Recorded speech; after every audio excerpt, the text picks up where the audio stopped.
Air India మరోసారి టాటాల వశమైంది. Air ఇండియాను దక్కించుకునేందుకు Tata Sons వేసిన బిడ్కు కేంద్రం ఓకే చెప్పింది. దీంతో 68 ఏండ్ల తర్వాత మరోసారి ఈ సంస్థ టాటాల చేతుల్లోకి వెళ్లింది. ఎయిర్ ఇండియా కోసం ఓపెన్ బిడ్లో టాటా సన్స్ 18,000 కోట్లు కోట్ చేసింది. ఎయిర్ ఇండియాను టాటా సన్స్ చేజిక్కించుకుంది. ఈ మేరకు కేంద్రం ప్రకటన చేసింది. ఎయిర్ ఇండియా కోసం టాటా సన్స్ 18,000 కోట్లు కోట్ చేసింది. దీంతో ఎక్కువ బిడ్ వేసిన టాటా సన్స్ చేతికి ఎయిర్ ఇండియా వెళ్లిపోయింది. 2022 ఆర్థిక సంవత్సరం ముగిసేలోగా ఎయిర్ ఇండియా అప్పగింత ప్రక్రియ పూర్తి కానుంది. అప్పుల ఊబిలో కూరుకుపోయిన ఎయిర్ ఇండియాను దక్కించుకునేందుకు చాలా సంస్థలు బిడ్లు దాఖలు చేయగా టాటా సన్స్ ను విజయవంతమైన బిడ్డర్ గా ఎంపిక చేసినట్లు కేంద్ర పెట్టుబడులు, ప్రభుత్వ ఆస్తుల నిర్వహణ విభాగం ప్రకటించింది. So the Tata Sons Private Limited, their SPV, Talis Private Limited, is the winning bidder at 18,000 crore. The transaction does not include non-core assets, including land and building, valued at 14,718 crore. So Talis Private Limited, which is basically Tata Sons SPV, has emerged as a successful bidder for the sale of equity shareholding of GOI in Air India, in AIXL, which is a subsidiary of Air India, is a part of this transaction, and 50% of Air India in AISATS, which is another joint venture of Air India, along with management control.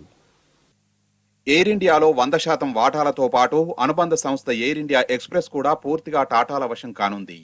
అలాగే ground handling company air India SATS airport services private limited లో కూడా Tata Sons కు 50% వాటాలు దక్కనున్నాయి. ఈ ఏడాది August ఆఖరు వరకు air India సంస్థకు 61,562 కోట్ల రుణభారం ఉంది. బిడ్డింగ్ గెలిచిన సంస్థ 15,300 కోట్లను చెల్లించాల్సి వస్తుంది.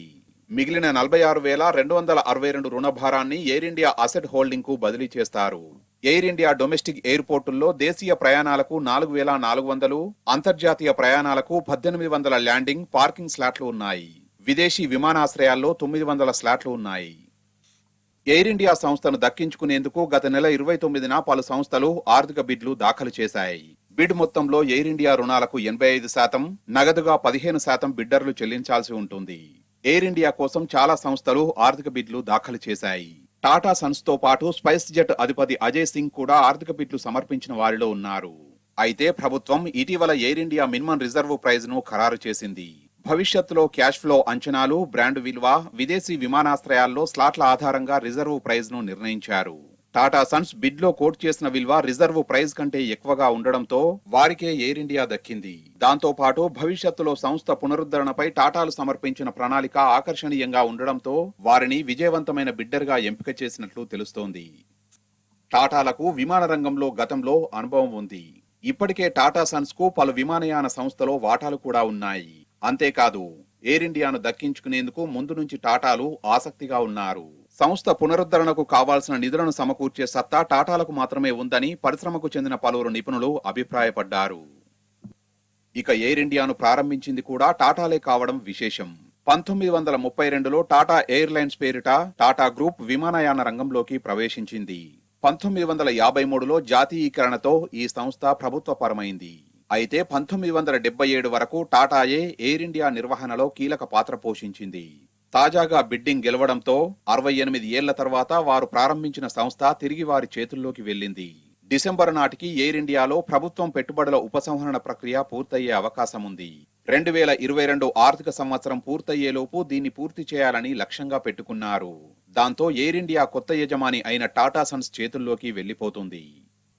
ఎయిర్ ఇండియా పునరుద్ధరణపై టాటా సన్స్ ఇప్పటికే ప్రణాళికలు సిద్ధం చేసుకున్నట్లు తెలుస్తోంది. ఎయిర్ ఏషియా విమానయాన సంస్థలో టాటా సన్స్ కు 83.67% వాటా ఉంది. ఎయిర్ ఏషియా ఇన్వెస్ట్మెంట్ లిమిటెడ్ కు 16.33% వాటాలున్నాయి. అలాగే విస్తారాలో 51% వాటా టాటాలదే. సింగపూర్ ఎయిర్లైన్స్ కు మిగిలిన 49% వాటాలున్నాయి. అయితే వీటన్నింటినీ ఎయిర్ ఇండియా కిందకు తీసుకురావాలని టాటాలు భావిస్తున్నారు. ఈ మేరకు ఇప్పటికే ఎస్ఐఏ, ఎయిర్ ఏషియా ఇన్వెస్ట్మెంట్ లిమిటెడ్ తో టాటా సన్స్ చర్చలు జరిపినట్లు సమాచారం. Vistara, air Asia, air India మూడింటికి కలిపి దేశీయ విమానయాన రంగంలో 26% వాటా ఉంది. దీంతో ఈ మూడు ఒకే గొడుగు కిందకి రావడం ద్వారా మరింత ఎక్కువ మార్కెట్ను ఆకర్షించవచ్చని, నిర్వహణ కూడా సమర్థంగా మారే అవకాశం ఉందని భావిస్తున్నారు.